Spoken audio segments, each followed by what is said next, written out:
દોઢેક મહિનાના સમયગાળો વીતી ગયો ત્યારે અમારા આજે 32 ખેડૂતો જે અડધરની જે પડદાકાંડની ઘટના બની હતી એમાં આજે 32 ખેડૂતો આજે જેલ મુક્ત થયા છે।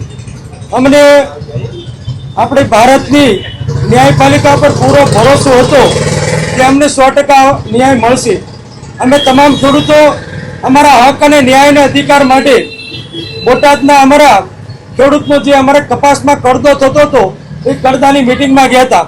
અમે અમારું શાંતિપૂર્વક ગાંધી ચિંધ્યા રાયના આંદોલન પૂર્વક અમારી માંગ અને અધિકાર માટે અમે લડતા હતા, પરંતુ કોઈ કાવતરાનો ભોગ બની અમને તમામ ખેડૂતોને જેલમાં પૂરવામાં આવ્યા હતા।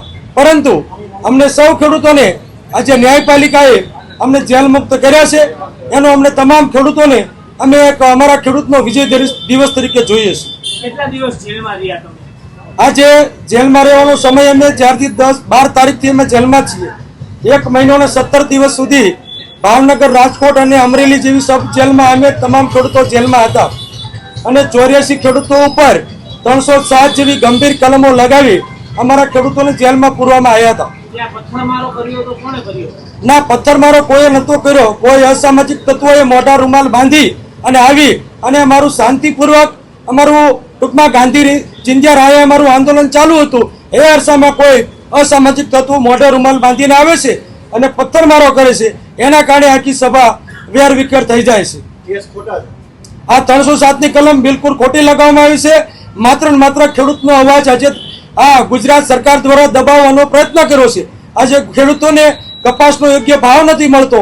કરદામાં બોરકર બોટાદ માર્કેટિંગ યાર્ડ કે ગુજરાતના 234 માર્કેટિંગ યાર્ડમાં કપાસમાં કે અન્ય ખેત પેદાશો ઉપર લાખો કરોડો રૂપિયાનો કરદો થાય છે। ખેડૂતો પોતાના હૃદયની વાત કરવા માટે બોટાદ માર્કેટિંગ યાર્ડમાં જાય છે, પણ સરકારે ધરાર એનો અવાજ દબાવવાનો પ્રયત્ન કર્યો છે। સરકારે પરિપત્ર બહાર પાડ્યો છે કરદાને લઈને, એવી રીતે હા, 84 ખેડૂતોને જેલમાં પૂર્યા પછી આ સરકારને એવું લાગ્યું કે આજે સમગ્ર ગુજરાતનો ખેડૂત આજે સરકારના વિરોધમાં રસ્તા પર ઉતર્યો છે અને દરેક જગ્યાએ મહાપંચાયતો થવા માંડી। ત્યારે આ સરકાર દબાણમાં આવી અને અમારી મહાપંચાયતના 1 દિવસ અગાઉ મુખ્યમંત્રી શ્રી અને તમામ સહકારી ક્ષેત્રના આગેવાનો સાથે મળી અને એક પરિપત્ર બહાર પાડવામાં આવ્યો છે કે આજથી ગુજરાતના 234 માર્કેટિંગ યાર્ડમાં કરદા પર સમગ્ર પ્રકારનો બેન લગાવવામાં આવશે। જો કોઈ વેપારી કે કોઈ દલાલો કરદો કરશે તો એની પર કાયદેસરની કાર્યવાહી થશે। એ અમારો ખેડૂતોનો પહેલો વિજય હતો।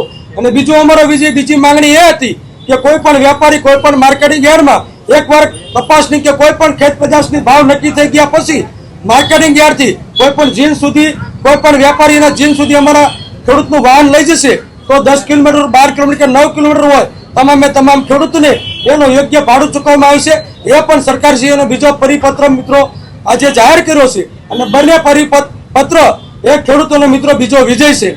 તો જે 84 ખેડૂતો અમારા જેલમાં ગયા છે એ 84 ખેડૂતોનું બલિદાન મિત્રો આજે યોગ્ય અને વ્યર્થ નથી ગયું, પણ સમગ્ર ગુજરાતના 54 લાખ ખેડૂતોને ન્યાય અને હકનો અધિકાર 84 ખેડૂતો આજે અપાયું છે અને આજે 32 ખેડૂતો જેલ મુક્ત થયા છે। એ પણ અમારા ગુજરાતના તમામ ખેડૂત સમાજનો જળહળતો મિત્રો વિજય છે।